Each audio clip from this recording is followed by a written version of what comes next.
MM কিচেনে সবাইকে আমন্ত্রণ।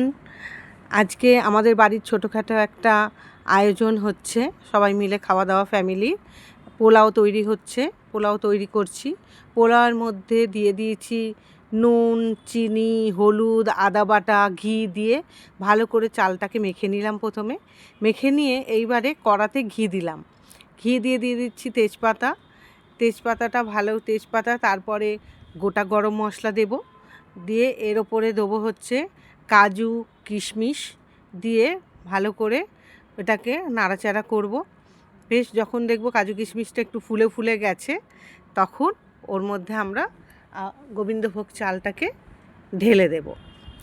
এবারে গোবিন্দভোগ চালটা ভালো করে ওর সাথে আমরা নাড়াচাড়া করে নেব। চালটা ভালো করে ঘি দিয়ে ভালো করে একটু নাড়াচাড়া করে নিয়ে ওর মধ্যে কড়াইশুঁটি দিয়ে চালটা আবার একটু নেড়ে নিতে হবে। যখন দেখবে চালটা হয়ে গেছে ঠিক মতো, ভালো করে ভাজা, বেশ একটা গন্ধ বেরোয় এই সময়, কারণ গোটা গরম মশলা দেয়া থাকে, সমস্ত কিছু দেয়া থাকে। তো তারপরে দিয়ে দেবো আরেকবার চিনি দিয়ে দেবো, আর একটু দিয়ে চালটা বেশ করে নেড়ে নেব।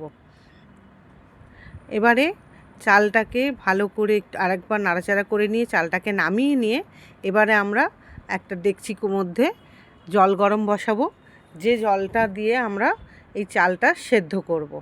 এই গরম জলের মধ্যে দেব নুন, হলুদ, ঘি আর সামান্য একটু চিনিও দেব।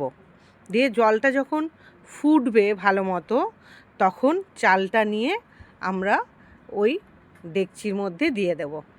এবার পরিমাণ মতো জলটা দিতে হবে। যে চালটা আমরা দিচ্ছি যে পরিমাণ, তার ডবল পরিমাণ জল দিতে হবে।